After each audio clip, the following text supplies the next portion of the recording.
그 다음에 이제 뒤쪽에 실무 가까운 쪽인데, 이제 좀 괜찮은 문제가 78페이지에서 35번.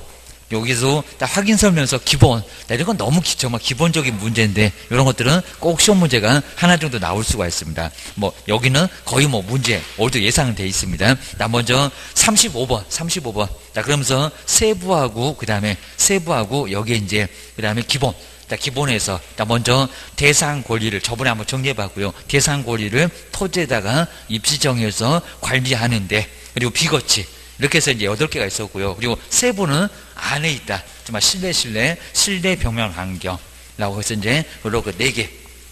그러면 답은 그냥 금방 보이죠. 35번. 이런 것들 정말 시험 문제 가면 될 거고요. 자, 먼저 토지의 매매의 경우에 확인 설명서 서식에 개업 공인중개사 기본. 자, 기본이면 누구한테 안 물어봐야됩니다. 세부는 안에 있으니까 자료 요구해. 기본 확인상에 근데 해당되지 않는 게 뭐냐요? 대상 권리를 토지에다가 입지 정해서. 근데 2번 보니까 실내 벽면 환경. 바로 그냥 정답 나오죠. 1번은 입지 조건 들어가고요, 기본에. 그 다음에 3번도 거치 다 들어가잖아요. 거리 이전 금액도 들어가고, 이것도 누구한테 물어볼 거 아니고요. 개론 배웠잖아. 지역 분석, 개별 분석하면 금액 나와. 그 다음에 취득시 부담을 세법 배웠잖아요. 거치. 그리고 비거치. 나란히 나왔죠. 답은 정말 몇 번? 2번. 실내 벽면 환경. 그거는 세부 확인 사항 아닙니다. 이런 것들은 꼭 나와. 입니다. 그러니까 35번 같은 것은 한 30초 안에 풀어야지 저걸 고민해. 그러면 안 돼. 게임입니다. 정말 고민하면 정말 안 되니까요. 고민하고 계시면 정말 아주 큰일 납니다. 공법 언제 풀라고 이제 아주 난리가 납니다. 정말 시간 없으면 풀기도 아주 어렵고요. 그리고 경매 문제가 이제 우리 경매 정리 안 해봤는데 경매가 한 문제가 반드시 나옵니다. 그래서 79번에 이제 79페이지에서 37번 볼 건데 경매 한번 정리해 보실까요? 10페이지에 요 매수 신청 대리하고 경매가 한 문제. 우리 매수 신청 대리도 좀 중요한 문제가 뒤에 또 나오니까 정리해 볼 건데요. 경매 분명히 나옵니다. 한 문제가 나와.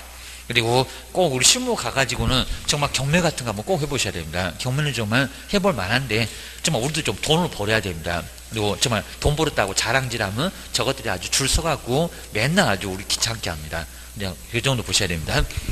먼저 경매. 자, 경매에서, 자, 먼저 경매 신청 보실까요? 여기도 이제 그 절차에서 특히, 매각기일 때 입찰표 써내고 돈 얼마 내냐고.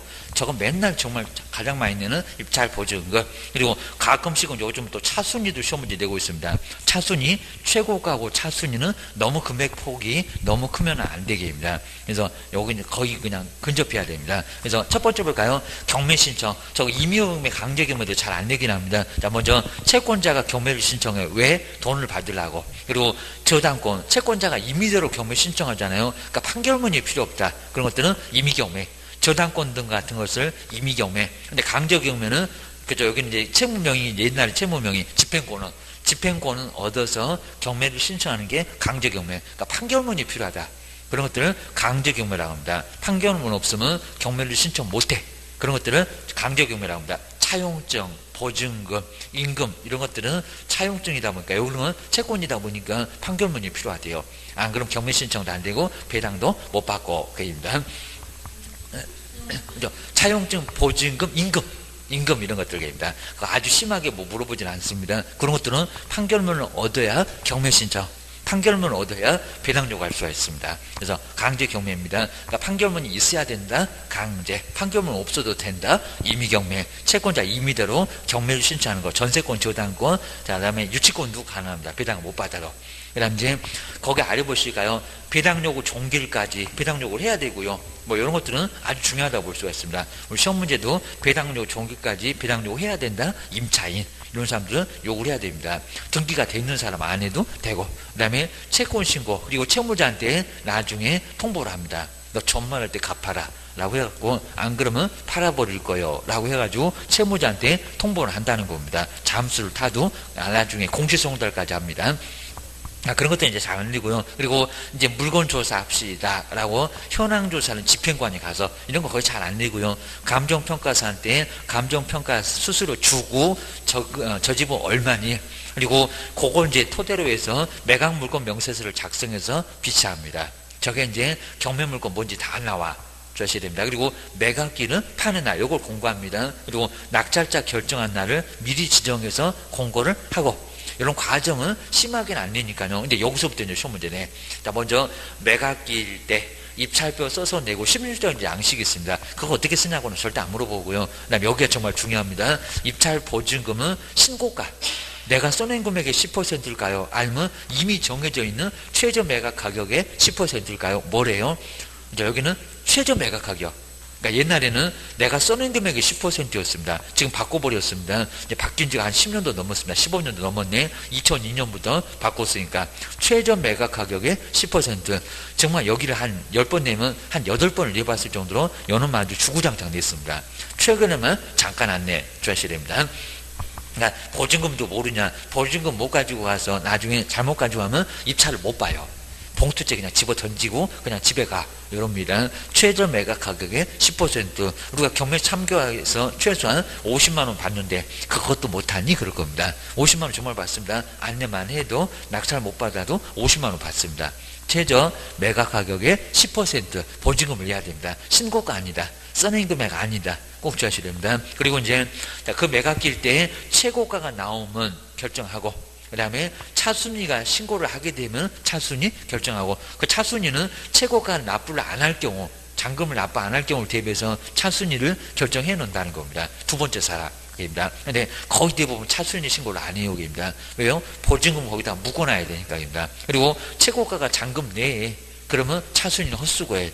나중에 돈 찾으러 가야 돼. 이러니까 그냥 나중에 최고가 나오면 나 차순위 신고 안 해. 그런 경우가 거의 대부분입니다. 그리고 여기를 보실까요? 그 매수 신고가 없으면 아무도 안 써냈다는 겁니다. 아무도 안 써내면 세매각이 진행될까요? 재매각이 진행될까요? 세매각입니다. 세매각. 그러니까 신고 없었을 때가 세매각이고요. 발음 비슷하다고. 재매각은 잔금 안 냈을 때 완전 다릅니다. 세매각은 신고 없었을 때 새로운 매각입니다. 아무도 없어. 첫 번째 비싸다고 해서 처음에는 아예 그냥 신고를 아예 안 합니다. 좋습니다.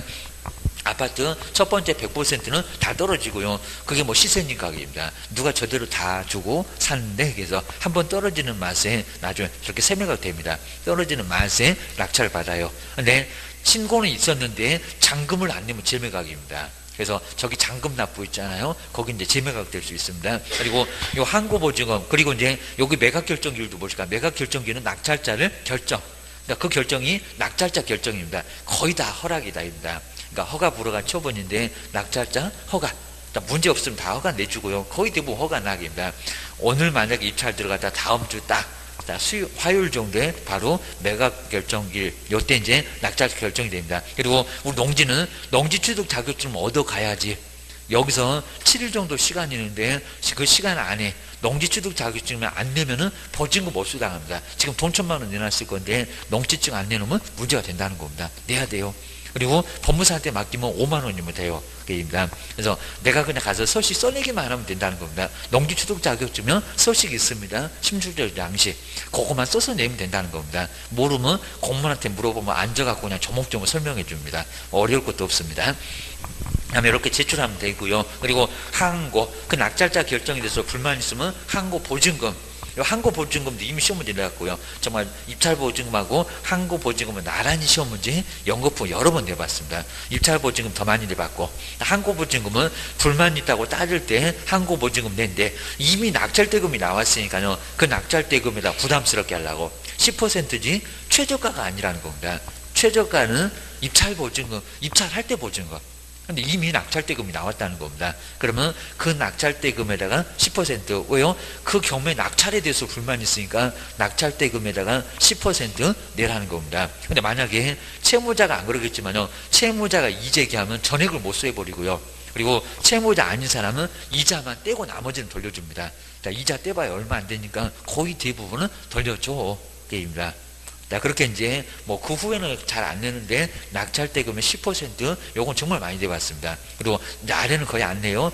소유권은 잔금 내면 소유권 취득. 근데 여기서 잔금을 안 내면 저기 재매각이 됩니다. 신고 있었다가 그럼 안 깎아가지고 새로운 매각이 1억이면 1억으로 다시 나온다는 겁니다. 근데 저기 세매각은 한 20%, 30% 깎아서 8천이나 7천만 원으로 다시 나오게 된다는 겁니다. 완전 달라. 아셔야 됩니다. 자, 심하게 어렵게 되지는 않으니까 그 정도 보시고요. 그리고 소유권 이전, 이미 잔금 납부로 소유권 취득했는데 취득세 등을 내고 소유권을 이전받습니다. 뭐 여기까지도 잘 안 내고요. 그리고 인도명령은 주의하셔야 됩니다. 나 먼저 잔금을 냈는데 건물을 안 넘겨줘. 그러면 인도명령을 신청하라는 겁니다. 명도소송 말고. 근데 주의할 게 인도명령 기간이 넘어가면은 잔금 납부해놓고 6개월까지도 넘어가면은 명도소송을 제기를 해야 된다는 겁니다. 그럼 아주 골치 아파져. 주의하셔야 됩니다. 그러니까 요 과정에서 매각 낄 때 돈 얼마 내니, 그리고 항고할 때는 항고 보증금 얼마 내니, 그리고 특히 저거 매각결정기일 저거 잘 심하게 안 내도 하여튼 농지취득 자격증은 매각결정기일까지는 농지취득 자격증을 얻어와야 된다는 겁니다. 미리 얻어라는 게 아니랍니다. 낙찰 받고. 그거 주의를 꼭 내셔야 됩니다. 그 다음 이제 배당순위도 하도 안 나오다 보니까 배당순위도 한번 내볼 것 같고요. 좀 심하게 냈을 때는 박스에다가 막 섞어놓고 다음 중에서 누가 빠르니, 이런 문제도 많이 내본 적이 있었다는 겁니다. 먼저 첫 번째 경매 비용이 정말 가장 빠르고요. 그 다음에 2순위가 바로 최우선 변제가 사람 목숨이 중요해. 그러니까 여기는 세금보다 더 빠르다는 겁니다. 그래서 이제 경매 비용 말고 바로 최우선 변제 임금 3개월분 애들 다 지금 쫄쫄 굶고 있어. 그리고 퇴직금, 그리고 재해보상금, 지금 병원에 누워있어. 회사 일하다가 어디서 다쳐갖고 누워있다는 겁니다. 그러면 그 집이 경매로 나가게 되면 바로 줘야 됩니다. 사장님 집이 경매로 나가면 바로 줄 거예요. 최우선 변제로 줄 거예요. 그입니다. 그 다음에 이제 우리 상해세가 최우선 변제보다 늦고요. 은행보다는 더 빨라요. 제가 이제 딱 샌드위치요. 맞습니다. 최우선 변제보다 늦고 사람 목숨 중요하니까 지금 뛰어내린다니까 세금은 두 번째로 받아라. 3순위로 받습니다. 그리고 거기서 주의할 게 당해세가 지금 재산세, 종합부동산세, 증여세, 상속세입니다. 여기 양도소득세나 이건 올해 세법에서 한번 나왔었습니다. 그것도 최근에. 그래서 여기는 양도소득세, 취득세 안 들어가요. 부가가치세 안 들어가요. 여기는 그 목적물에서 발생한 세금이니까 재산세, 종합부동산세, 증여세, 상속세가 요놈이 은행보다 더 빨라요. 꼭 주의하셔야 됩니다. 자, 이런 걸 정말 시험 문제에 내놓으면 어렵습니다. 그리고 자, 4순위 볼까요? 이제 은행.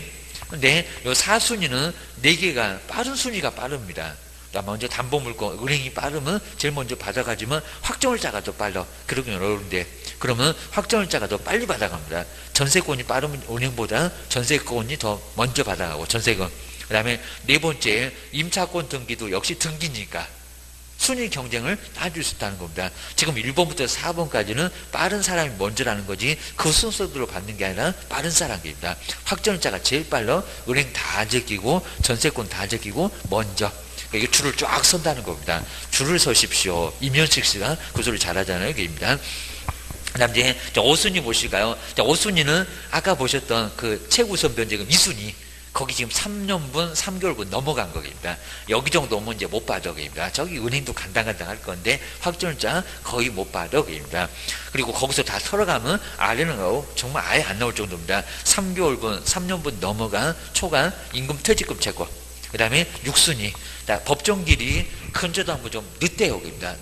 늦어서 여기 좀 아까 2순위, 3순위하고 좀 다른데 좀 늦은 게 여기 들어갑니다. 그 정도 보시고요. 그 다음 이제 바로 이제 7순위가 공과금 이렇게 건강보험료, 그러니까 저기 공단에서는 이렇게 건강보험료 받을 생각을 안 합니다. 완전 늦어, 거입니다.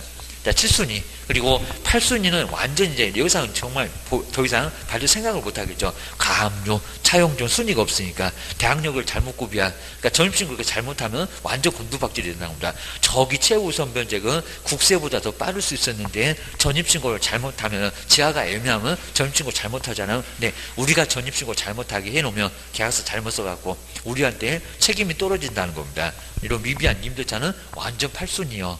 정리를 하셔야 됩니다. 수운이. 특히 저렇게 최우선 변제금, 국세, 그다음에 은행, 여기 사이를 잘 봐야 됩니다. 거기서 정말 다 결정이 나니까입니다. 이런 것들 보시고요. 그 후에 이제 3년분, 3개월분 넘어간 거, 임금, 그리고 건강보험료 한참 늦어. 주의하셔야 됩니다. 그렇게 해놓고 이제 한번 문제를 한번 풀어보실까요? 그리고 37번, 이런 문제는 이제 옳은 거. 자, 그래서 이제 저하고 이제 같이 풀어보는 건 쉬운 건 아예 안 풀어보고요. 그런 것들은 의미 별로 없고, 그리고 몇 개만 정말 잘 풀어보면 웬만한 것들은 답을 어느 정도 알 수가 있습니다. 거의 맨날 꼭 응용해요, 여기입니다.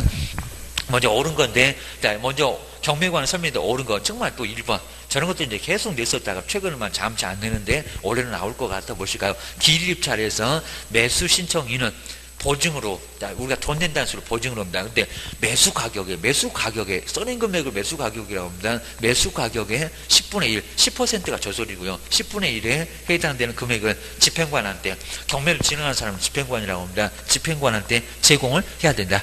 근데 아니죠. 매수 가격 말고 최저가죠. 최저가입니다. 그러니까 신고가를 매수 가격 저렇게 살짝 바꿨지만 써낸 금액 말고 최저 매각 가격 또는 최저가라고 해드립니다. 최저가에 10% 내라고 했지. 정해진 금액이지 뭔 써낸 금액이 10%래요. 그래서 첫 번째 X. 저기 번지수를 꼭 지목을 한번 잘 보셔야 됩니다. 매수 가격 거기가 X 주셔야 됩니다. 그 다음에 2번 뭘까요? 매각 허가 결정. 아까 이제 매각일로부터 일주일 만에 딱 허가 결정, 허가 불허가 떨어지는 게 허가 결정입니다. 허가 결정이 확정되면은 법원은 대금 지급 기일을 정해서 맡기는 맞잖아요. 돈 내라. 저기서 잔금을 안 내면 재매각 들어가.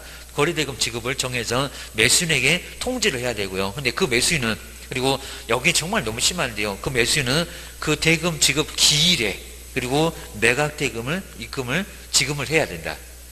근데 요거 2번은 정확하게 맞을 것 같은데 왜 저렇게 틀렸다고 요거 한대요. 정말 아주 너무 치사할 정도로 좀 너무 심해 여기입니다. 대금 지급 기일이 아니라 기한이래요. 기한. 아주 미쳐버립니다. 근데 요 문제 지금 아주 맞들려갖고 가끔씩 요거 말고 그 후에도 아마 또 냈을 겁니다. 지금 2번은 대금 지급 기일 말고 기한. 그러니까 아무 때나 낼 수 있는 것을 기한이라고 합니다. 아주 환장해요, 여기입니다. 그러니까 여기서 기일은 중간에 못 낸다는 소리고요. 그러니까 이제 이런 소리입니다. 먼저 한 3월 20일 정도에 바로 아까 이제 여기서 매각 결정기를 해가지고 낙찰자 결정되는 매각 결정기일이 있었다는 겁니다. 자, 그래 놓고 이제 여기서 돈 내라고 할 건데, 자, 그럼 이제 매각 결정 후일에 거의 한 달 정도 줄 건데, 한 달이면 4월 한 19일까지 하면서 잔금을 내려요. 이렇게 잔금을. 지금 요소가 무슨 소리냐면 잔금 납부해라. 그런데 4월 19일이 이게 기일이라는 겁니다. 기일. 그래서 뭐라고요? 기일. 그러면 중간에는 못 내고, 이거 중간에 못 내고 낼 수 못 내나요? 못 내고 기일에 대금 지급 기일 가장 마지막 날에 내야 된다. 그러니까 지금 그래서 틀렸다고 한다는 겁니다. 그거 말고 기한. 그러니까 그 한마디가 틀렸대요. 그러니까 요 기한 안에 지금 언제든지 낼 수 있다는 겁니다. 그리고 빨리 내면요, 채무자가 더 이상 나중에 빚을 갚아도 경매는 그대로 유효가 되니까 빨리 낼 필요가 있다는 겁니다. 그러니까 요 안에서 아무 때나 낼 수 있는 요게 기한인데 지금 뭐라고요? 요걸 기일 그랬다고. 중간에 못 내고 가장 마지막 날에 내야 된다. 그런 거 말이 안 된다는 겁니다. 그런 게 어디 갔냐고. 중간중간에 아무 때나 내지. 이런 식으로 기일이 아니라는 겁니다. 기한 그래야 됩니다. 아주 어이없습니다.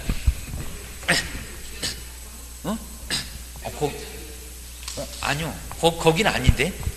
거기는 아니고, 근데 대금 납부 기일이 대금 기한 어디요?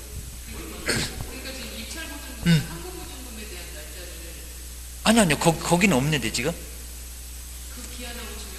거기하고 좀 달라요. 그건 아닙니다. 여기 이제 잔금 내라고 하는 것은 대금 납부 지금 기일 말고 기한. 그러니까 요거는 아직은 여기는 없어요. 여기는.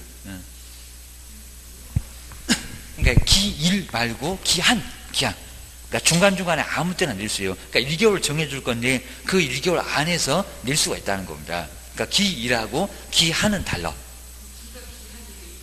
그렇죠. 2번. 그러니까 위에도 기한 맞습니다. 기한을 정해서, 그리고 그 대금 지급 기한에 낸다고 합니다. 기한에. 자, 기한. 대금 지급 기일 말고. 그러니까 기일은 중간. 맞아요. 그 한 날. 그러니까 요 마지막 날 요거 하나.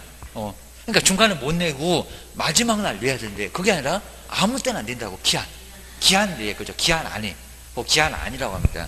그러니까 그거 그 한마디 정말 틀렸다고 이렇게 황당하게 요걸. 그러니까 의미가 있으니까 그렇다는 겁니다. 중간에 왜 못 내? 중간에 낼 수 있다고. 빨리 내라고. 그죠. 낙찰자가 나중에 잔금 내버리면 무조건 소유권 취득할 수밖에 없는데, 근데 채무자가 우리가 낙찰받아도 중간에 채무를 갚아버릴 수 있다는 겁니다. 기한. 그죠. 기한. 그죠. 기일 안에. 근데 기일 안에. 그죠. 그거 맞아요. 근데 그렇게는 안 해요. 기일에 요 마지막 날에. 안에 그러면 또 이제 요 안이니까 그거 기한의 의미라 그러는데 그렇게 얘기를 안 합니다. 그래서 기일이나 기한이냐, 기한. 아, 그거 맞아요. 그건 길 맞죠. 맞아요. 그렇죠. 아까 일주일 딱 정해서 그날에 기일에 낙찰자 결정하고, 아, 그건 맞아요. 근데 돈을 내는 것은 아무 때나 기한이라고 합니다. 그러니까 요거 민법 배운다고 그렇게 심하게 여깁니다. 기일이냐 기한이냐 저걸 자꾸 낸다는 겁니다. 꼭 잊어먹을 것만 하면 저 문제를 내고 있습니다. 기한. 근데 정리를 잘 해놓으시면 금방 보여집니다. 2번. 그러니까 2번 요거 맞을 줄 알았더니 아니요, 아주 미치겠네 얘기입니다. 그 다음에 세 번째 볼까요? 민법. 자, 저것도 이제 자꾸 틀려보고 또 나중에 정말 모의고사라든지 언제 가다 보면 또 나오긴 나올 겁니다. 저거 자꾸 나오니까 누구든지 강조합니다. 민법. 그리고 상법. 그 밖에 법률에 따라서 우선 변제 청구권이 있는 채권자는 매각 결정 기일까지, 그 다음에 배당 요구를 여기는 바로 배당 요구할 수가 있다. 여기서 이제 배당 요구를 할 수 있다고 있는데 여기는 배당 요구 종기일까지만 할 수가 있다는 겁니다. 종기일. 야, 엉뚱한 소리가 매각 결정기일까지. 매각 결정 이건 너무 엉뚱한 소리죠. 이미 매각됐고 그리고 그 후에 매각 결정 기일까지 무슨 배당 요구를 그렇게까지 넓게 하냐고. 배당 요구 종기일이 딱 정해져 있다는 겁니다. 자, 배당 요구 종기일 끝날 정해주고 그 안에 배당 요구해라 라고 하는 거지. 3번처럼 매각 결정 기일까지. 매각 결정 기일까지는 낙찰자를 결정하지 매각 결정 기일까지 배당 요구를 할 수 있는 것은 그건 아니라는 겁니다. 낙찰자 불안하게 고소를 합니다. 세 번째도 그 매각 결정 기일 거기 안 맞고요. 배당 요구 종기일 그래야 됩니다. 보셔야 됩니다. 그 다음에 네 번째, 매수인은 매각 부동산 위에 유치권입니다. 유치권자에게 그 유치권으로 담보하는 그 채권을 근데 변제할 책임이 근데 없대요. 유치권자한테는 변제를 먼저 해야 됩니다. 자, 이건 이제 아실 겁니다. 유치권자한테 무조건 낙찰자가 물어줘야 돼. 근데 왜 그럴까요?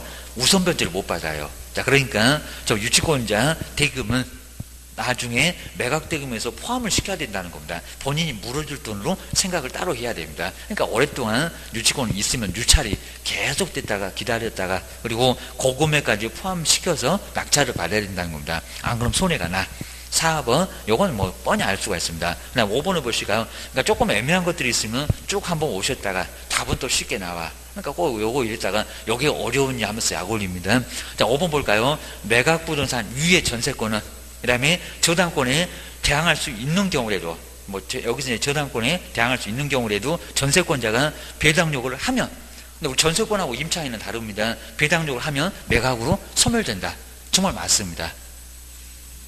요거 맞는 소리. 그러니까 이제 요 소리가 먼저 1순위가 이게 전세권입니다. 그러니까 전세권하고 아마 그것도 민법에서 자세히 안 배우셔서 좀 그럴 것 같은데 요게 1순위가 전세권. 그러니까 2순위가 요게 이제 저당권이래요. 2순위가 저당권입니다.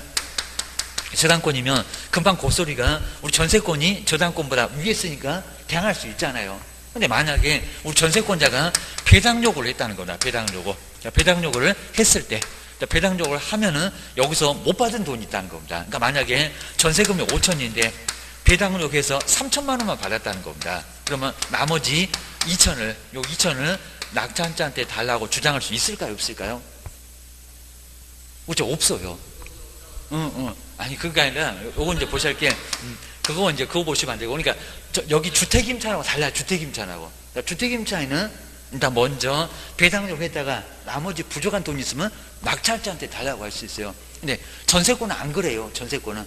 근데 전세권은 왜 안 그러냐면은 전세권자는 경매를 신청하거나 배당을 받으려면 이미 나와 있어요. 나와 있습니다. 그러니까 여기 이제 집행개시 요건을 한다고 합니다. 그러니까 여기는 이행지체에 빠뜨려야 되니까요. 전세권자 등기가 돼 있으니까 배당 받으려면 나와 있다는 겁니다. 자, 그리고 나중에 배당을 요구했다가 배당을 다 못 받아도 소멸된다고 합니다. 전세권은 정말 소멸하는 겁니다. 전세권은 소멸하면서. 자, 그러니까 소멸하니까 낙찰자한테 2천만 원 달라고 한다 못한다? 못한다. 안 된다는 겁니다. 그러니까 주택임차인하고 상가건물 임차인하고 전세권자는 달라요. 이건 일반법이고 주택임대차는 상가건물은 특별한 법입니다. 그러니까 그런 쪽에서는 배당 못 받으면 나머지를 낙찰자한테 주장할 수가 있어요. 근데 전세권자는, 그러니까 우리 전세권자는 차라리 버티는 게 좋은데 바보같이 배당 요구하면 빠르니까 배당 받을 수 있어서 문제 없겠지만 못 받으면 못 받아요. 나머지는 못 받습니다. 그렇죠? 배당 안 하면 되는 거죠. 그러니까 이런 경우는 전세권은, 그러니까 요게 이제 우리 민법하고 그다음 특별법의 성격을 좀 알아야 됩니다. 전세권은 아무리 정말 저당권보다 위에 있어서 대항할 수 있는 권리라고 하더라도 배당 요구하면 받고 못 받건 다 소멸합니다. 배당 다 못 받아도 소멸하게 돼 있다는 겁니다. 원리가 그래요, 원리가. 그러니까 차라리 정말 전세권자 같으면 배당 요구 안 하고 낙찰자한테 받으면 다 받아요. 근데 배당 요구했다가 못 받으면 못 받은 대로 소멸해 버립니다. 소멸합니다. 이런 식으로 돼 있다는 걸 주의하셔야 됩니다. 한번 정리해 주시고, 그리고 우리 전세권자가 이제 여기에 주택 임차인의 권리까지 다 한꺼번에 갖고 있다 그러면 요건 그대로 살아있으니까 요건 죽어도 요건 또 살아있다 라고 하게 됩니다. 아마 그런 문장도 판례에서 보거나 우리 교재에서도 많이 봤을 겁니다. 근데 하나만 갖고 있다, 괜히 배당 요구하면은 1순위라고 하더라도 요구했다가 부족한 돈은 낙찰자한테 청구가 안 된다는 겁니다. 요거 달라고 못해, 그냥 사라져. 1순위라고 하더라도 사라져. 근데 주택임차인은 배당 요구했다가 못 받으면 대항 요구 있으면 안 사라져. 이거 불쌍한 사람이니까, 특별한 법이니까. 상가도 그렇고 주택도 그렇다는 겁니다. 그러니까 주택하고 주택임대차하고 전세권 완전히 다른 원리를 갖고 있다는 겁니다. 얘는 그냥 건물에서만 배당받잖아요. 얘는 토지하고 건물에 다 배당받아. 얘가 강하다는 겁니다. 성격이. 다음 날로서 대항력이 발생해서 그렇지, 우선 변제가 발생해서 그렇지, 요놈보다 더 세긴 더 세다는 겁니다. 주셔야 됩니다. 그러니까 여기도 이제 정말 정확하게 맞죠. 그래서 이게 정말 전세권 매각 아재 이렇게 빠르다고 하더라도 대항할 수 있는 경우라 하더라도 전세권자 배당 요구 했으니까 배당 요구 하면은 매각으로 소멸돼요. 그냥 죽습니다. 받거나 못 받거나 그냥 죽어. 그걸로 소멸하게 된다는 겁니다. 답은 5번. 자, 정리하셔야 됩니다.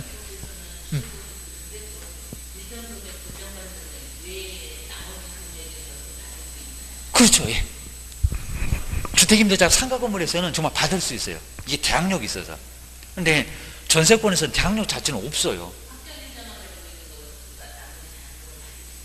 그렇죠. 예. 그리고 대항력 있으면 또 대항력 버팁니다. 그러니까 우리 주택임대, 그렇죠. 확정자 돼 있어도 되죠. 근데 이거 된다는 게 이런 저당권보다 위에 있다는 거지 아래 있으면 안 되고, 그죠? 위에 있으면 맞아 됩니다. 그러니까 거기는 더 세요. 거기 정말 낙찰자에게도 주장이 되고 법원에서도 못 받은 돈도 받을 수 있고 못 받은 돈은 또 낙찰자한테 청구합니다. 근데 전세권은 안 그래. 전세권에서는 배당 요구하게 되면 받거나 못 받거나 그냥 소멸됩니다. 낙찰자한테 아예 달라고 못합니다. 주의하셔야 됩니다.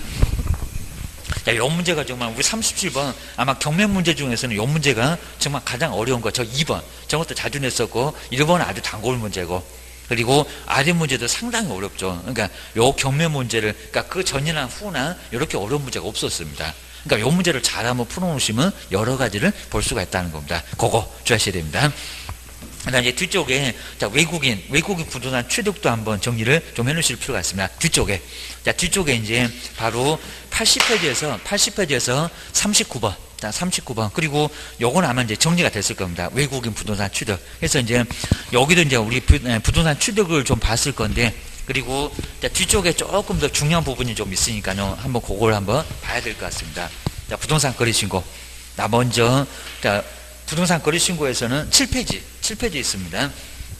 위쪽에 있는 부동산 거래신고를 한번 봤었고요. 그리고 여기 이제 외국인 부동산 취득 있죠. 이것도 이제 한번 보기는 봤었는데, 자, 먼저, 자, 우리 부동산 취득도 한 문제가 간단하게 나옵니다. 자, 먼저, 계약은 60일 이내에 신고를 하게 됐습니다. 그럼 부동산 거래신고하고 똑같아. 계약. 근데 대상이 달라. 여기 중요나 교환 같은 게 여기에 해당됩니다. 그리고 저기 옆에 보실까요? 자, 금액이 우리 외국인은 500이 아닙니다. 내국인은 500만 원 이하 과태료인데, 자, 지금 위에 있는 부동산 거래 신고 안 했을 때는 500만 원 이하 과태료 얻어맞는데, 외국인은 300만 원 이하의 과태료입니다. 300만 원. 그것도 벌금 내갖고 속여본 적도 있습니다. 지금 이제 가로에서 300 권험이 맞고 벌금 말고 과태료가 맞고 또 내볼 수 있다는 겁니다. 그러니까 외국인 부동산 취득은 상당히 내용이 적다 보니까요, 지금 여러 번 내보니까 사실 낼 만한 게 마땅치 않다는 겁니다. 그래도 거의 주기적으로 똑같이 냅니다. 그리고 계약 외가 제일 중요합니다. 상소 그리고 경매. 그러니까 경매자가 6개월인데 60일 막 이럽니다. 그리고 3개월로도 바꿔서 내본 적도 있고, 판결 그리고 합병 그리고 환매권 행사 다 이거 계약이 아니잖아요. 그러면 6월 처음에는 외국인이 아니었다가 사원이 많이 들어오네, 자본금이 많이 들어오네, 우결권이 많이 들어오네, 2분의 이상 되네. 그러면 외국으로 변경된 후로부터 다시 신고해라 그럽니다. 얼마 이내? 6월 이내. 근데 금액은 엄청 적죠. 얼마? 100만 원. 100만 원이야. 아주 널널하게 반년을 주고 그러다가 까먹었다. 그리고 100만 원이야 과태료밖에 안 됩니다. 그리고 허가. 군사문화 환경에서는 허가. 그래서 허가 받아야 됩니다. 허가 안 받으면 정말 무효, 인가적인 성격이 있다는 겁니다. 시험 문제 자꾸 내요. 외국인이 군사문화 환경에서 허가를 받지 않아도 무효는 아니다. 무효다. 그리고 15일 만에, 저 15일도 자꾸 내고요. 자꾸 맞죠. 15일 안에 허가 불허가 처분이 떨어져요. 국가도 엄청 고민하나 봐. 주시됩니다. 그리고 뭐 하고요? 요거도 먹고 교도소 가. 주의하셔야 됩니다. 그리고 40번 때문에 뒷장을 한번 넘겨보실까요? 요거 이제 뒷장. 최근에 우리 개정된 거 여기다 정말 다 집어 넣어봤는데 한번 요거 이제 정말 요거 중요하다는 거 한번 정리를 한번 잘 해놓으셔야 됩니다. 그러니까 여기 이제 뒤에 신고서 작성 방법에서는 한 문제가 정말 자주 나와요. 그래서 뒤에 신고서에 있는 내용들을 한번 제가 추려봤습니다. 그리고 지금 최근에 또 개정된 거 요것만 딱 추려봤습니다. 먼저 자 1번 볼까요? 저 자금 조달계 입주계 올해는 분명히 나옵니다. 작년도 이상하게 저것만 안 나왔습니다. 자금 조달 어떻게 돈을 마련할 거요? 그리고 이사 언제 갈 거요? 라고 소식이 딱 한 장이 저거 옛날에 2개였는데 따로따로 했는데 지금은 한꺼번에 묶어놨습니다. 돈을 어떻게 마련할 거요? 언제 이사 갈 거요? 그리고 네가 갈 거요? 다른 가족이 갈 거요? 이게 조목조목 나오자는 겁니다. 저것들이 정말 투기 아니요? 그러니까 우리 세종시는 다 묶여갖고 아주 정신없어 주셔야 됩니다. 먼저 여기다가 투기적 절제모입니다. 투기 과열지구, 투기 지역 말고 투기 과열지구에 소지하고 있는 주택, 우리 지역도 투기 과열지구 들어가. 투기가 엄청 뜨거운 지역입니다. 우리 세종시는 많이 관심 있다는 겁니다. 저도 세종시 강의 가면 세종시 어떠냐고 자꾸 저기 지방에서도 물어봐요. 여기입니다. 분위기가 어떠냐고 입니다. 얘기는 못해. 입니다. 과열지구에. 그리고 소재한 주택으로서 입니다. 소재한 주택인데 여기입니다. 옛날에는 실제 거래 가격이 6억이었다는 겁니다. 똑같은 게 있었는데 지금 얼마래요? 3억. 그러니까 웬만하면 다 걸리게 만들어놨다는 겁니다. 아마 시험 문제가 실제 거래 가격이 6억 이렇게 나올 겁니다. 6억은 옛날 얘기입니다. 그러니까 이런 제도가 옛날에 있었다가 그리고 잠시 없었다가 다시 태어났다는 겁니다. 근데 금액이 달라졌다는 겁니다. 3억으로. 3억에다가 꼭 동그라미셔야 됩니다. 근데 3억이 포함된대요? 아니면 3억을 넘어가야 된대요? 3억 이상입니다. 초과가 아닙니다. 그러니까 요거 지금 속여볼 겁니다. 그러면 3억을 맞춰놓고 3억 초과 아니라는 겁니다. 3억부터 들어가. 그러니까 웬만하면 다 걸리게 하려고 금액도 옛날에 6억이었는데 6억이면 웬만하면 안 들어가겠잖아요. 근데 3억이면 웬만하면 다 들어가겠습니다. 우리 지역도 웬만하면 3억이면 다 들어가 주셔야 됩니다. 그리고 초과가 아니라는 겁니다. 3억부터 시작역입니다. 그래서 투기 관료지구에서 실제 거래 또 공시가격 그러면 큰일 납니다. 실제 거래 가격이 거래된 가격입니다. 공시지가 엄청 싼 무슨 종합부동산세 따지니 그럽니다. 실제 거래 가격이 3억 이상이면은 그 3억하고 이상에다가 동그라미 좀 잘 해놓고요. 저것도 섞어갖고 분명히 나올 거입니다. 그리고 주택을 거래했을 때 그리고 가로 안에 보실까요? 그 주택을 포함한 다수 부동산을 거래했을 때 여러 개 부동산 그러면 각각의 거래 가격이라고 할까요? 합산한 가격이라고 할까요? 얼마? 각각 그죠? 각각이 맞습니다. 각각 이것도 헷갈릴 거예요. 저것도 무장 저렇게 바꿔볼 것 같으니까 한번 제가 만들어 봤어요. 그리고 3억 여기 있죠. 3억 이상 나 위에 이미 이제 체크해 봤는데 3억 이상 경우를 포함을 하겠다는 겁니다. 그리고 계획서를 그리고 신고서하고 함께 제출하는지 또는 별도로 제출하는지 해당 없음을 표시를 하라고 이렇게 나와 있습니다. 한번 정리하셔야 됩니다. 금액 얼마니? 그리고 초과했니? 이상이니? 이런 것들 꼭 보셔야 됩니다. 그리고 여러 개 부동산 거래했을 때는 각각이니? 합친 거니? 주셔야 됩니다. 그 다음에 2번은 정말 여기 가장 중요한데 요거 잘 봐야 됩니다. 요거 이제 문장이 약간 바뀌긴 했지만 요거 매년 나올 정도로 아주 중요했습니다. 먼저 거래 대상 종류가 공급계약 뭐 주택법이 나오고 아니면 정비법이 나오고 나온 거예요. 6개 나왔었잖아요. 건축물의 분양에 관한 법률로 나올 거고 이제 다음 주에 우리 자세히 볼 거고 공급계약 또는 전매계약 그리고 분양권 입주권이 아주 중요한 문장인데요. 그러면 저렇게 공급하고 분양권 입주권은 물건별 거래 가격이나 그리고 총 실제 거래 가격이나 부가가치세를 포함을 할까요? 아니면 제외를 할까요? 포함 제외. 하필이면 또 틀린 걸 그죠? 요거 포함 포함이 맞습니다. 그러니까 이건 잘못 생각하시면 머리를 쥐어 뽑아도 생각이 안 나요. 입니다. 포함. 그래서 제가 분포 그랬는데 분양권은 포함한다고. 분포. 저기 무슨 분포돼 있다고 해서 분양권은 포함. 그입니다. 이거 방법이 안 나와요. 분양권은 포함. 그러니까 포함을 시켜서 금액을 좀 크게 하려고. 그입니다. 많이 뜯어가게 하려고. 자, 분양권, 입주권, 그리고 자, 분양 이런 것들은 부가가치세 10%를 포함을 시킨다는 겁니다. 포함. 해서 금액을 적으라고 했고요. 왜요? 그러지 말고요. 그냥 법에 그렇게 돼 있어요. 묻지 마세요. 며느리도 몰라요. 여기는 포함이 맞습니다. 그리고 요거 왜? 그러니까 문장을 잘 봐야 됩니다. 저 분양권, 입주권 이런 거 안 나왔는데 거기다가 포함.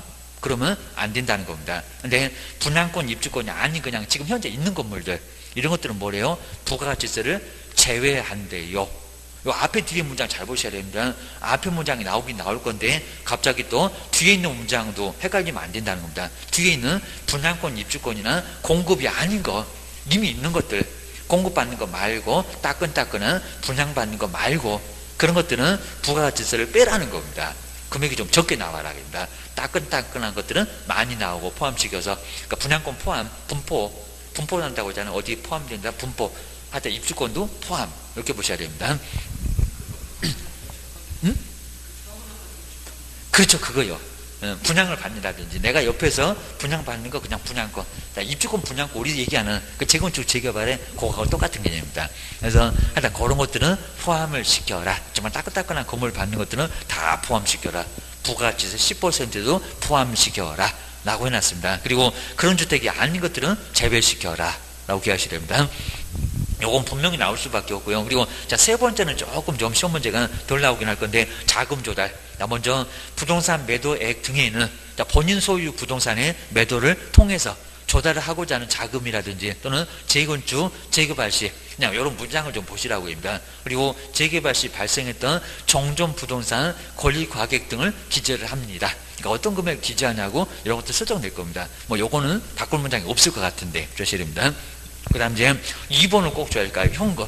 뭐 돈을 어떻게 마련할래? 현금란에 보면은 바로 현금 등 기타란에는 현금으로 보유를 하고 있는 자금 그리고 본인의 자금을 통해서 조달을 하고자 하는 금액계입니다. 그리고 그 금융기관 예금액 이외에 각종 금융상품이라든지 간접 투자 상품을 통해서 조달하고자 하는 금액을 다 포함을 시킬까요? 요거 제외를 시킬까요? 요것도 포함, 그죠? 포함입니다. 포함. 다 포함시켜라. 입니다. 포함해서 기재합니다. 이것도 포함인지 제외인지 꼭 문장 바꿔놓으면 상당히 어렵다는 겁니다. 이런 것들 정리를 하셔야 됩니다. 근데 가로 2번, 요 가로 2번 무조건 나올 정도로 고놈, 그리고 가로 1번도 중요하고요. 그건 너무 중요하고, 작년도에 전혀 언급을 안 했고, 하여튼 얼마 금액이 이상이나 초과됐을 때, 그 다음에 자금 조달이나 입주계 신고하냐고입니다. 그리고 나머지 지역은 투기과열지구 아니면은 3억을 넘어가고 어쩌고 저거 필요 없어입니다. 투기과열지구에서 3억 이상이었을 때 돈을 어떻게 마련할 건지, 이사 누가 언제 갈 건지 이런 계획을 수립해서 따로 내야 된다는 겁니다. 부동산 거래 신고서가 따로 있어요. 그리고 요건 자금 조달하고 입주 계획은 따로 서식이 있다는 겁니다. 그놈을 분리해서 낼 수도 있는데, 그래서 여기는 따로 한번 자료를 내라는 겁니다. 그거 주의하셔야 됩니다. 그거 시험 문제에서 안 내볼 수가 없을 거니까요. 저거 나중에 한번 저 자세히 보고 계십니다.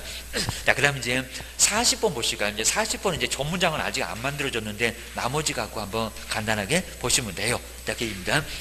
자, 먼저, 자, 40번. 39번 먼저 보실까요? 39번, 요것도 이제 외국인 부동산 취득. 요거 이제 저번 주에도 한번 보긴 봤는데, 요놈도 괜찮은 것 같아요. 자, 먼저, 외국인 부동산 취득에 관한 설명인데, 옳은 것은 뭘까요? 자, 먼저 첫 번째 1번 보실까요?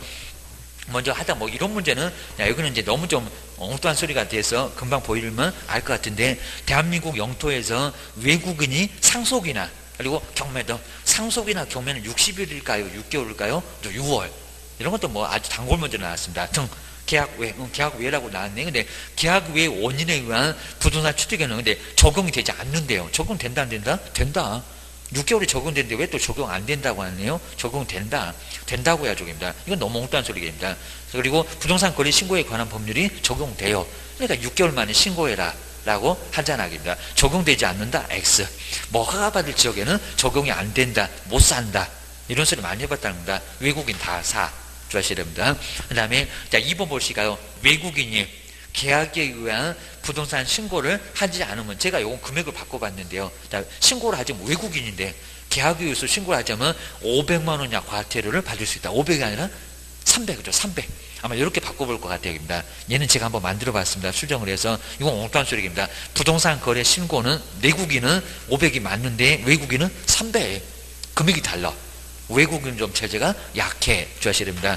허가했으면 요거도 먹고 교도소가 주셔야 됩니다. 그 다음 이제 세 번째 볼까요? 외국인이 대한민국 안에 소지하고 있는 건물, 근데 건물에 대한 저당권을 취득한대요. 저당권입니다. 저당권 취득할 경우는 외국인 부동산 취득이 적용될 여지가 그럼 있습니까? 없다. 맞죠? 취득이니까 저당권은 취득 아니잖아요. 처분권만 가져왔지입니다. 매매, 저당 건물에 대한 매매로 그럼 몰라도 여기는 저당권이니까 저당권, 전세권 이런 것들은 신고 대상도 아니잖아요. 여기입니다. 저당권 취득, 그런 경우는 부동산 취득이 적용되지 않아요. 정말 맞습니다. 저당권이 포인트 매매니까 입니다. 적용되지 않는다. 요 3번 같은 게 요게 맞아 주셔야 됩니다. 그 다음에 여기 또 해당하지 않는다고 해놨네. 네 번째로일까요? 외국의 법령에 따라서 저 2분의 1이 자꾸 시험 문제 나온다고 했습니다. 설립된 법인이라도 구성원의 2분의 1이 딱 반반이라고 했습니다. 외국인도 50명, 대한민국도 50명. 요번에 2분의 1 이런 건 지금 최근 또 자주 나오고요. 2분의 1이 대한민국 국민인 경우에 외국인 부동산 취득에 관한 외국인 등에 근데 해당하지 않는데요. 딱 반반이구만. 해당한답니다. 이런 건 어렵지 않았었고요. 의외로. 그리고 또 5번도 너무 엉뚱하네요. 전원이, 이것도 전원이래요. 전원이 외국인으로 반만 50, 50 그래도 외국인이구만. 그리고 비법인 사단, 비법인 사단이라고 해서 다를 거 없습니다. 그리고 외국인 부동산 취득에 따른 외국인 등에 해당하지 않는데요. 전원이 다 외국인이란데 전원이 외국인이면 당연히 외국인이지. 그리고 비법인 사단 이런 거 따지지 말고 거기도 외국인 등에 들어가요. 결국에는 해당한다. 자, 39번 조금 좀 여기는 쉽게 좀 답이 나왔어도 나머지 질문도 좀 괜찮으니까 한번 봐주시고요. 근데 40번은 참 괜찮아요. 요거 40번 잘 보셔야 됩니다. 자, 요렇게 이제 부동산 거래 신고 한 4개, 5개 나올 건데 꼭 하나는 이렇게 어렵게 나옵니다. 하나는 아주 쉽게 나오고 입니다. 그냥 틀린 거에서 답 쉽게 나오고요. 하나는 좀 까탈스러워. 주셔야 됩니다. 자, 먼저 부동산 거래계약 신고서 작성에 아까 제가 보여드렸던 그 신고서 작성 한 문제가 무조건 나와요. 매년 작성에 관한 설명인데 옳은 거. 당장 가서 매매계약서 쓰면은 신고를 해야 되는데 그거 못하면 어떡할 거예요? 500만 원 이하 과태료 날릴 거예요. 입니다. 자, 먼저 1번 볼까요? 근데 여기는 부가가치세를 포함을 할까요? 제외를 할까요? 지금 문장이 뭐가 지금 금방 아까도 설명드렸는데 입니다. 먼저 신고를 해야 될 부동산별 거래 금액과 그리고 실제 거래 가격 전체 그 안에다가 부가가치세를 제외한, 그럼 여기다 포함 그래야 맞을까요? 포함한 금액을 적을까요? 지금처럼 제외한 금액을 적을까요? 응? 여기서 제외가 맞는데, 왜냐면 아까 분양권, 입주권 그 문장이 들어가야 돼요. 지금 뒤에 있는 문장이에요. 뒤에 있는 문장. 그러니까 여기는 분양권, 아까 우리 포함은 분양권하고 입주권, 분포. 그러니까 이게 헷갈린다는 겁니다. 분양권하고 무슨 공급이나 그다음에 입주권 이런 게 나오게 되면 부가가치세를 포함시켜요. 근데 그게 아니면 뒤에 문장이잖아요. 뒤에 문장. 제외 맞아요. 제외가 맞습니다. 여기서 포함 그러려면 분양권 그리고 입주권, 공급계약 이런 소리가 나와야 됩니다. 따끈따끈한 것들. 그런 것들은 포함을 시켜요. 근데 뒤에 있는 문장이잖아요. 맞아. 오히려 부가가치세를 제외 안 돼요. 분양권, 입주권, 공급 안 보이구만. 그러니까 맞구만. 그입니다. 그 다음 이제 두 번째 볼까요? 그리고 자 2번 이것도 맞는지 볼까요? 자, 이런 것도 꼭 내볼 수 있고 다시 계약 대상 면적에는 실제 거래 면적을 계산해서 적는데 맞기는 맞잖아요. 근데 건축물의 면적에서 집합건축물 아파트인데 집합건축물의 경우는 연면적을 적는다. 이거 말이 되는 소리일까요? 연면적 말이 안 되죠. 왜냐하면 집합건축물은 전용면적 101호. 근데 만약에 집합건축물에다 연면적 쓴다고 하면요, 지금 101호부터 저기 한 20층 같으면 20층을 모두 적어서 낸다고 합니다. 이건 무슨 바보 아닌 얘기입니다. 단독주택. 그러니까 여기는 집합건축 말고요, 단독주택의 경우에는 연면적, 그러니까 집합건축물이 아닌 것들은 연면적이 맞습니다. 다 내 거니까 1층, 2층, 3층, 4층 연면적을 적습니다. 여기 지하층도 포함시킬 겁니다. 용적률 아니니까. 자, 그런데 집합건축물은 내거 101호 내거 그냥 전용 면적만 전용 면적을 적는 거지 집합건축물에서 뭔 연면적을 적는데요. 이건 완전히 황당한 소리가 여기 있다는 겁니다. 자, 2번 연엄도 엉뚱한 소리입니다. 세 번째는 제가 문장을 한번 만들어 봤어요. 투기과열지구에서 투기과열지구를 맞아서 실제 거래 가격이 6억 이상인, 옛날에 그랬었다는 겁니다. 6억 이상인 부동산의 취득에 필요한 자금 조달 계획은 신고서 작성사항에 해당한다. 맞았을까요? 틀렸을까요? 틀려. 몇 억? 3억. 근데 걔는 또 6억 이상도 들어가잖아요. 그러면 안 됩니다. 3억은 안 들어가냐고 이제 이러니까 문제가 됩니다. 자, 본인이 해석하시면 안 된다. 3억 이상 그래야 됩니다. 3억 이상이면은 그때 자금 조달 그리고 입주계획 이런 신고서 작성을 해서 내야 된다는 겁니다. 주셔야 됩니다. 그다음 이제 네 번째 분양금액 난해 이제 이런 금액은 이런 문장 이제 지금은 조금 없어졌고요. 분양금액 난해는 분양권의 경우는 분양권 권리 가격과 추가 부담금의 합계액을 적는다. 근데 여기는 분양권이 아니라 입주권입니다. 입주권은 재건축 때려 붓고 오게입니다. 그러니까 분양권은 그냥 계약금, 중도금, 잔금을 적어요. 여기입니다. 옆에서 분양받는 거잖아요. 입주권. 그러니까 여기 분양권이라 입주권. 요건 아주 옛날 아주 단골 문제 냈었다는 겁니다. 입주권이 권리 가격에 내 아래에 아파트 밑에 깔려있는 그 가격, 권리 가격에다가 대지권이 크면은 여기 권리 가격이 크잖아요. 거기다가 추가 부담할 금액, 요건 입주권이지 무슨 분양권이요. 그입니다. 입주권. 정리해 놓으셔야 됩니다. 그리고 5번 제재가 꼭 맞는지 보셔야 됩니다. 개업 공인주사가 거짓으로 신고서를 작성해서 신고했을 때 거짓인데 500만 원이야 과태료 부가사회에 해당한다. 아니요. 거짓은 5% 취득가액의 5%입니다. 취득가액의 5%. 우리 거기도 정리해봤습니다. 5%지 가액이 5%인지 500 아니요. 500은 신고 안 했을 때 그리고 이상한 요구했을 때 거짓으로 조장했을 때 대금 외 자료를 제출하지 않았을 때 그렇게 4개가 500입니다. 맨날 저렇게 제재를 꼭 바꾸어서 시험 문제 많이 내봤다는 겁니다. 그래서 40번 정리를 꼭 넣으셔야 됩니다.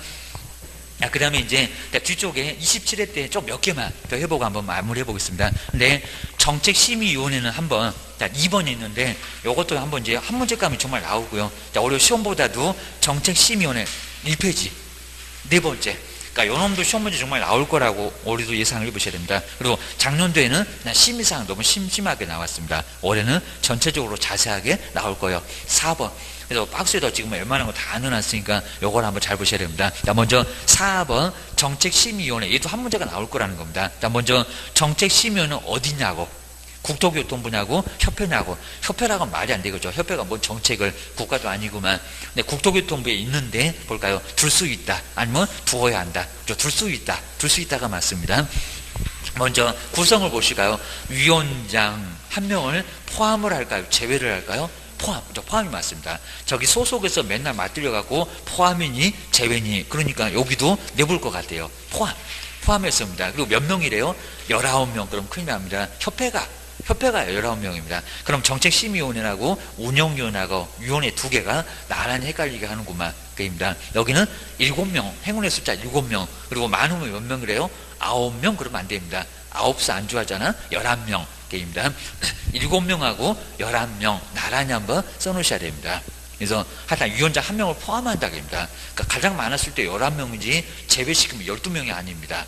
그리고 8명이 아니요 7명 포함시키니까 게임입니다. 그 다음에 위원장 누구래요?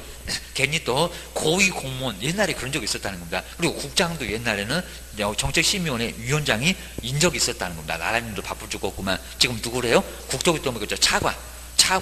그리고 옆에 있는 사람이 아니라고 꼭 눈여보셔야 됩니다. 그리고 정말 장관 아니다. 그리고 장관이 뭐 차관을 지명한다? 아니라는 겁니다. 그냥 법에서 제1차관이다 라고 해놨으니까 장관이 지명 안 한다는 겁니다. 지명하는 사람 위원은 지명해요. 여기입니다. 그러니까 나중에 나중에 즐기네 하면서 회피할 때 빼버린다는 때도 장관이 지명하니까 위원은.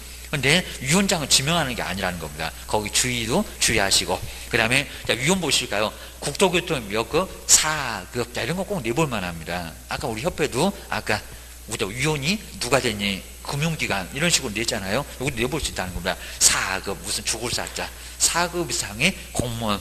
그 사람도 7명 안에 들어갈 수가 있고요. 그 다음에 대학의 부교수 그리고 변호사 그리고 공인회계사, 이상하게 여기는 공인중개사는 없다는 겁니다. 여기는 안 끼워져. 저기 협회는 끼워주더니 그입니다. 그런 차이점은 심하게 안 물어볼 건데 협회가 추천하거나 산업인력관리공단 자격 취득 거기 때문에 공단에서 추천하는 사람도 되고, 그리고 비영리 단체 매도매수인 쪽을 하고, 그리고 소비자원 여기 다 들어가 있습니다. 소비자원에서 추천. 근데 이게 뭔지 모르겠다 그러면 교재를 찾으러 가봐야 됩니다. 자세히 나와 있으니까. 근데 알겠어 그러면 넘어가도 됩니다. 근데 여기가 이제 위원장 그러면 안 된다는 겁니다. 국토교통부 장관이 임명. 위원장은 차관이니까입니다. 차관은 저건 할 일 없이 가만히 있습니다. 장관이 바로 임명. 7명 만들 때 장관이 만들어요. 주의를 하셔야 됩니다. 그리고 자, 임기는 몇 년이래요? 1년 아니요. 3년 아니요. 뭐래요? 욕하지 마시고 2년 됩니다. 2년. 여기도 딱 2년 정말 적합한 것 같아요. 그리고 새로 위촉된 위원의 임기는 2년이다 그러면 안 되고요. 뭐래요? 잔임 기간, 남아있는 기간입니다. 옆에다가 잔임 옆에다가 2년 X 써놓으시면 좋을 것 같습니다. 저런 것도 신경 안 쓰면 갑자기 내버립니다. 연임할 수 있다 없다 이런 거 자꾸 내는 것처럼 됩니다. 그다음 이제 그걸 뭐라고 할까요? 배우자. 그 위원이 배우자네요. 남편 사건을 부인이 다루게 생겼네. 친족이네. 증언이네. 대리인. 딱 4개가 있었잖아요. 근데 저 제처. 너무 심하니까 법에서 너는 빠져라 라고 남편 사건을 부인이 다루면 되겠니? 그입니다. 아버지 사건을 아들이 그러면 안 돼야 합니다. 증언했던 사람 대리인. 친하지 않으면 본인이 대리인한테 맡기지 않아요. 재산 29만 원밖에 없다는 본인 계획입니다. 그 다음 이제 공정하지 못할 사유가 있으니까 우리 오히려 그 여기 위원 빼달라고 당사자가 신청을 해요. 쟤 좀 빼주세요. 아주 내가 저거 밖에서만 보면 머리끈대기부터 먼저 잡아갑니다. 아주 앙숙이요. 자, 그러니까 나한테 불리해. 그래서 공정하지 못할 사유가 있으니까 빼달라. 뭐래요? 기피입니다. 이걸 제처. 그리고 회피 그러면 안 된다는 겁니다. 아주 출전들 신났을 거예요. 그 다음에 제척 사유에 해당되면 스스로 뭐 하라고요? 회피입니다. 알아서 빠지라고 합니다. 안 빠지면 국장이 확 빼버릴 거예요. 아주 저거 질기네 그럴 겁니다. 이런 식으로 제척 기피 회피는 이미 시험 문제에 첫째 나왔을 때 나왔지만 또 낼 거예요. 지금 최근에 들어와갖고 딱 한 번밖에 안 냈다는 겁니다. 주의하시고요. 그리고 간사는 사무를 처리할 간사인데 한 명을 둔다. 아니면 둘 수 있다. 저기 정책심의위원회도 둘 수 있다는데 여기는 둔다. 여러분 간사가 아주 간사하다고 했습니다. 근데 임명을 누가 한대요? 국장이 한대요? 위원장이 한대요? 위원장. 국장 아니고 위원장입니다. 그러니까 저기 위원은 7명 만들 때 위원은 이놈 간사가 계속 간사예요. 거기는 국장이 임명하는데 여기 또 위원장, 차관이 임명한다는 겁니다. 이런 것들 아주 헷갈려. 간사는 전혀 안 해봤는데 조금 주의하셔야 됩니다. 이게 아주 독특해. 맞습니다. 그 다음에 심의사항 이미 시험 문제 됐고요. 자격 취득. 그래서 좀 이따 볼 건데 거기 있네요. 시도지사가 뭐는 따라야 한다. 그거 이미 시험 문제 내봤다는 겁니다. 그리고 중개업 잘 되라는 육서, 재정 목적. 나머지는 없어. 중개보수 깎지나 말아라. 중개보수 변경에 관한 사항. 우리 좋으라고 딱 하더니 안면 싹 바꿔갖고 매도매수인 좋으라고 손해배상 책임. 이러다가 보증 설정 금액 올리는 거 아닌가? 손해배상 책임의 보장에 관한 사항. 자, 그러면 여기 4개 중에서 다 따르는 게 아니라 시도지사는 하나는 무조건 따라야 한다고 법에 돼 있다는 겁니다. 뭐를 따른대요? 1번이래요? 3번이래요? 5번이래요? 시험 문제가 중개 보수를 결정하면 시도지사는 따라야 한다. 왜 틀렸냐라고 나왔다는 겁니다. 따른다 안 따른다? 안 따른다. 그럼 뭐를 따른대요? 그렇죠? 1번. 왜냐하면 시도지사가 시험을 내잖아요. 그러니까 자격 취득은 정책심의위원회가 결정하면 시도지사가 따라야 한다 라고 돼 있다는 겁니다. 이유가 있어서 그래요. 1번 저 자격 취득은 시도지사가 반드시 다른 건 아니라는 겁니다. 따르게 돼 있다는 겁니다. 다른 건 맨날 바꿔볼 거예요. 주의하셔야 됩니다. 그리고 이제 우리 작년도 시험 문제가 협회 인가에 관한 사항들을 정책심의위원회가 결정한다? 아니다. 협회 인가는 국장한테 인가 신청했지. 오늘 봤구만. 여기는 뭔 인가를 정책심의위원회가 결정한대요. 나머지 것도 다 아니고. 그거 한번 봐주셔야 됩니다. 저렇게 4개 자격 취득, 그 다음에 중개업 육성, 그리고 중개보수 변경, 그리고 손해배상 책임, 이런 것들을 바로 여기는 정책심의위원회가 4개 결정을 하게 돼 있다는 겁니다. 한 문제가 나올 거야. 주의하셔야 됩니다. 자, 그럼 이제 27회 때 문제 정말 재작년이네요. 작년은 아니고 2번. 이렇게 나왔던 거 한번 잘 한번 봐주시면 될 것 같습니다. 그러면 이렇게 제목 똑같고 근데 올해는 이렇게 나올 겁니다. 네, 다음 주에도 이제 한번 볼 건데 그거는 너무 쉬웠고, 자 먼저 정책심의위원회인데 설명 중에서 틀린 것은 뭐래요? 자 먼저 1번 보실까요? 위원장은 그럼 국토교통부 장관인가? 국토교통부 제1차관이다. 맞죠? 설명 정확하고요. 그리고 자, 두 번째 심의위원회는 위원장 1명 포함하여, 포함하여 맞습니다. 7명 행운의 숫자 맞고 11명 이내 맞고 위원으로 구성한다. 아주 맞죠? 정확하게 맞았습니다. 근데 이걸 봐야 됩니다. 심의위원회에서 중개보수의 변경, 깍지나 말아라. 중개보수의 변경에 관한 사항을 심의를 했을 때는 시도지사는 이에 따라야 한대요. 그거 아닌데 뭘 자격취득했다는 겁니다. 이거 만만치 않았다는 겁니다. 연놈이 답을 거라고 생각을 많이 못했대요. 겁니다. 그냥 연놈 맞았을 거예요. 아니면 정책심의위원회가 다 결정하면 다 따라야 한다? 아니라니까요. 자격취득 하나만 따라야 한다니까요. 겁니다. 다른 건 전혀 관련이 없다니까요. 시도지사가 자격취득. 시험 문제 내니까 자격취득을 결정하면 시도사는 따라야 한다. 조셔야 됩니다. 4번 같은 거 저런 거 아주 중요할 거고요. 그래서 저기 뒤에 가면 뭐 감정, 영역 이런 것들이었습니다. 그러니까 앞에 건 안 내버리고 살짝 뒤에 건 냈습니다. 심의위원회 위원이 해당 안건에 관해서 연구를 했다. 그리고 영역, 서비스를 제공했다. 감정. 그 사람 집에 숟가락 몇 개까지 있는 거 다 안다는 겁니다. 감정을 한 경우는 그 심의위원회 심의의결에서 제척. 너는 빠져라. 너무 잘 알죠. 제척된다. 맞잖아요. 이런 문제다가 깊이 된다. X. 회피된다? 그런 거 다 X입니다. 제척. 4개 중에서 하나니까 정말 너는 빠져라. 4번 맞아요. 입니다. 그리고 5번. 그러니까 답이 안 보여. 막 이랬을 겁니다. 5번. 위원장이 부득이한 사유로 직무를 수행할 수 없을 때는 위원장이 미리 지명한, 자, 이런 문장도 다시 한번 내볼 겁니다. 정말 맞기는 맞아요. 부위원장이 따로 있는 게 아니라 위원장이 지명한, 그 다음에 위원이 그 직무를 대행을 하게 돼 있다는 겁니다. 그러니까 여기서 이제 엉뚱한 소리는 저기 협회 가면 부위원장이 따로 있어요. 그러면 직무를 수행할 수 없을 때는 부위원장이 직무를 대행한다. 그럼 X가 된다는 겁니다. 근데 여기는 오히려 맞아요. 저 위원장이 미리 지명했던 사람, 그 위원이 직무를 대행하게 돼 있다는 겁니다. 저기 협회하고 여기 5번의 정책심의위원회는 좀 달라. 요거는 조금 주의하셔야 됩니다. 그것도 많이 강조를 해볼 거니까 2번. 답은 3번이 맞았습니다. 3번이 바로 틀려서 그게 맞았고, 그입니다. 그 다음에 뒤에 마지막으로 한 4번 정도만, 요 등록 기준, 요놈 한번 다시 한번 풀어봐야 됩니다. 그래서 84페이지에서 네 번째, 지금 등록 기준 여러 개 풀어보는데 그냥 무조건 나와요. 그래서 자본금 얼마, 그리고 여기에 이제 사무소를 어떻게 확보할 건지, 이런 문제는 다시 한번 꼭 풀어봐야 됩니다. 먼저 4번에서 여기도 개설 등록인데, 그 제목 똑같잖아요. 등록 기준으로 옳은 것은 뭐냐요? 하다 박스 문제 아니면 이런 문제가 나와. 입니다. 자, 먼저 옳은 거. 자, 1번 보실까요? 근데 갑자기 왜 면적이 나오는데, 건축물 대장의 기재는 맞았어요. 기재된 건물에. 근데 100제곱미터 이상의, 또 이것도 개인 또 0.302 곱하지 말고, 입니다. 면적 안 나와. 100제곱미터 이상의 중개사무소를 확보할 것. 100제곱미터 이상 꽤나 크다는 겁니다. 돈 없어갖고 사무소 이제 말을 못하겠네, 입니다. 말 된다, 안 된다? 안 된다. 또 면적은 없다는 겁니다. 그러니까 거기 면적을 빼야 돼요. 건축물 대장에 기재된 건물에다가 중개사무소를 확보하라고 이제 면적이 왜 갑자기 나오는데요, 입니다. 이것들이 아주 소스를 쏟구만, 입니다. 그럼 2번 뭐라는 겁니다. 자, 2번 뭔 교육이 또 안 받아도 되는 교육이라고 했나? 물론 거래사고를 예방을 해야지, 입니다. 대표자. 그리고 임원, 여기 또 전원이라고 나왔네. 사원 또는 전원이, 그리고 부동산 거래사고 예방교육을 받았을 거. 근데 무슨 교육 받을 거? 실무교육. 지금 계속 장난하죠.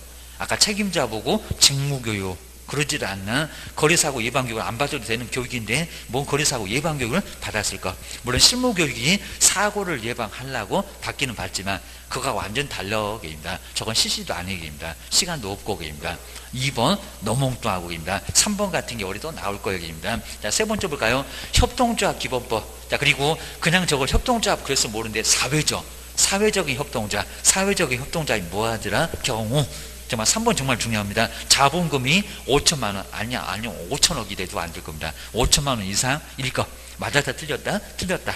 자, 뭐는 안 된다? 사회적인 협동조합은 안 된다는 겁니다. 쟤는 무료 서비스. 기초생활수급자한테, 돈 없는 기초생활수급자한테 무료로 직업소개. 하여튼 중개업에서는 무료가 있을 수가 없다는 겁니다. 너는 빠져. 이건 안 된다는 겁니다. 그리고 사회적만 빼면 맞아요. 그냥 협동조합이 그러면 맞았을 건데 사회적 언어는 절대 안 돼. 그것도 가로 안에 있다는 겁니다. 가로를 갖고 포함한다. 그럴 것 같아 주셔야 됩니다. 네 번째, 그러니까 답은 이렇게 쉽게 나오잖아요. 그러니까 너무 고민하지 마세요. 다른 문제도 그래요. 네 번째, 상법상 회사, 주식회사 그랬으면 틀렸을 건데 회사 맞고 자본금이 5천만 원 이상일 거. 너무 그냥 편하게 답이 나왔네요. 여기입니다. 맞아. 그입니다. 그 다음에, 자, 5번에 보실까요? 또 2분의 1이래요. 그럼 우리가 369 계산한 거 뭔가? 대표자는 공인중개사이어야 하며, 근데 2분의 1인 적도 있긴 있었다는 겁니다. 대표자를 제외. 또 제외는 맞았네. 저걸 포함한. 그렇게도 내봤고, 아까 봤었네요. 제외한. 그리고 임원. 그리고 또는 사원의 2분의 1 이상은 공인중개사일 거. 맞았다 틀렸다. 얼마래요? 저 3분의 1. 제가 아마 또 4분의 1, 5분의 1이라고 속일 거 같아. 여기는 엉뚱한 소리가 되었습니다. 그래서 5번도 틀렸고 몇 번이나 맞았다? 4번이 바로 맞았다. 라고 기억을 하셔야 됩니다. 그 다음 이제 뒤쪽에 있는 것들은 이제 아주 쉽게 쭉 이렇게 나오니까요. 그래서 뭐 10번도 그냥 11번도 여기도 어려운 건 없는 것 같아요. 근데 89페이지에 13번, 요 전속중개기야. 요 전속중개가 한번 정리해 봤는데 요놈이 89페이지에서 여기가 정말 전속중개가 아주 좀 괜찮았던 것 같습니다. 요거 마지막으로 한번 풀어보고 한번 마무리해 보겠습니다. 13번 공인중개사 법령상 전속중개계약이라는 설명인데 옳은 것을 박스에서 모두 골라보세요. 그러니까 우리 공단에서 시험 문제를 어떻게 내는지 제가 보면 패턴이 딱 있는 것 같아요. 그러니까 공단의 시험 문제의 유형을 잘 아는 사람은 시험 문제 대강 보고도 막 답을 찾는다고 합니다. 근데 그래봐야 실무할 때 전혀 못 써먹어입니다. 그거 좋은 거 아니어입니다. 저 공부를 좀 빡세게 갖고 나중에 실무할 때 써먹으면 정말 잘합니다. 보셔야 됩니다. 먼저 옳은 건데 한번 보니까 기업번 특정한, 특정이라는 소리가 바로 나오죠. 한 사람한테 맡겨놓고 옆집 가면 덮칠 거예요. 특정한 개업 공인주사를 정해서 우리 교재도 보면 특정이라는 소리가 나온다는 겁니다. 한 사람. 그리고 그 개업 공인주사에 한해서 중개대상물 아주 편하게 나오네. 중개를 하도록. 일반하고 다르잖아요. 그 하도록 하는 계약이 전속중개계약이다. 아주 그냥 편하게 맞아. 어디 틀린 데 없죠. 정말 정확하게 특정. 내가 딴 집 못 간다고 그렇게 계약하는 게 이거 계약입니다. 그러니까 옆집 가면 덮친다는 겁니다. 전속중개계약이다. 맞아. 기업번은 들어가야 돼. 근데 기업번은 이제 2번만 빼놓고 다 들어갔네. 그입니다. 2번만 너 답 아니요. 그입니다. 그 다음에 니은번 보세요. 저기 유효기간은 6개월이라고 했네. 6개월인가? 니은번 볼까요? 당사자 간에 기간에 약정이 없으면 당구장 표시도 나오더만 전속중개계약의 유효기간은 6개월로 한다. 6개월 아니라 3개월. 뭐 이런 거 이미 나왔었잖아요. 6개월 말고 3개월입니다. 3개월. 님번은 틀렸다. 그러니까 2번 틀렸지만 3번도 틀렸네. 5번도 틀렸네. 그럼 답은 1번하고 4번 중에서 답이겠네. 니르번 하나만. 그러니까 여기도 디귿번 볼 필요가 없다는 거죠. 괜히 디귿번 뭐 고민하시면 나중에 너무 어이없잖아요. 니르번 하나만 보면 답은 나올 거예요. 그러니까 답을 어떻게 찾아가는 과정도 모의고사 때 잘 보셔야 됩니다. 그냥 열심히만 푸시면 시간만 나중에 버려. 입니다. 일단 한번 디귿번 보실까요? 의미 없는데 개업 공인주사는 바로 저거 이제 작년대는 2주 만에 공개한다니 그렇게 냈었다는 겁니다. 개업 공인주사는 중개 의뢰할 때 전속 중개 계약 체결 후 2주일 그죠? 아주 잊어먹을 만한 2주일마다 한 번 이상 업무 처리 상황을 맞잖아요. 누구누구 만나보고 거리가 몇 % 상황에 와 있다. 꼭 문서 아주 귀찮게 문서로서 통지를 해야 한다. 아주 정확하죠. 2주도 맞고 문서로서 통보한다는 것도 맞고 입니다. 그러니까 디귿번은 이미 맞았고 1번에도 디귿 4번에도 지금 괜히 봤네. 정말 그렇습니다. 그 다음에 1번 보실까요? 근데 1번 보면은 연어이 맞으면 5번, 4번이 답이고, 연어이 틀리면 1번이 답이고. 자, 1번 볼까요? 전속중개계약의 유효기간 내에. 자, 이렇게 보수 나왔죠, 벌써. 그리고 기간 내에 다른이 포인트네.